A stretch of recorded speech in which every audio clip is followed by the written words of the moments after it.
जिस मुद्दे को लेकर हम लोग को अभी एक्सपेल किया गया है, हम लोगों को लगा था जो हो रहा है गलत हो रहा है, और अभिषेक बनर्जी के खिलाफ बोलने से वही जो कर रहे हैं उनका खिलाफ उनको ही रिपोर्ट करेंगे तो कैसे होगा। तो खास करके हम लोगों को लगा दोनों को कि speaker custodian of the house है और स्पीकर का कोई पॉलिटिकल पार्टी होता नहीं है।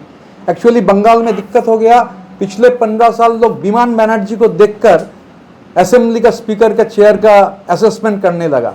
बंगाल का जो असेंबली है, हसीम अब्दुल हलीम जैसे लोग ये असेंबली का चेयर में बैठते थे, और बहुत सारे बुजुर्ग ये बंगाल के असेंबली का जो स्पीकर का चेयर उसमें बैठते थे। तो चेयर का जो लोग बोल रहे हैं बीजेपी को मदद कर रहा है, अरे भाई स्पीकर का कोई पॉलिटिकल पार्टी नहीं होता है। सोमनाथ चटर्जी ने पार्टी का पोस्ट छोड़ दिया था जब स्पीकर इलेक्ट हुए थे। तो ये सब विमान बनर्जी जैसा एक्सपीरियंस है, समझ नहीं आएगा।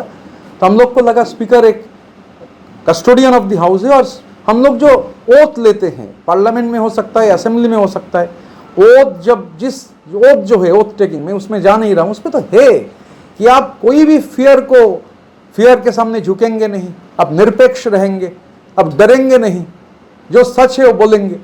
तो ये जो हुआ हम लोग को लगा बहुत गलत है, और अभिषेक बनर्जी का ऑफिस का लोग ये सब कर रहे थे।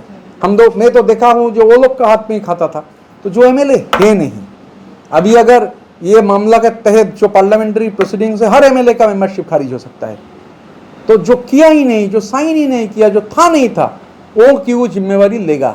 और अभिषेक बनर्जी ने ये चिट्ठी दिया, तो मुझे तो लगता है ये लोकसभा के स्पीकर के पास भी भेजना चाहिए। अभिषेक बनर्जी का असेंबली का कोई है नहीं, असेंबली को चिट्ठी दे रहे हैं और वो भी फर्जी डॉक्यूमेंट देकर। तो इसीलिए हम लोगों को लगा, मुझे और संदीपन को, ये स्पीकर के सामने उठाना चाहिए, हम लोग उठाए हैं।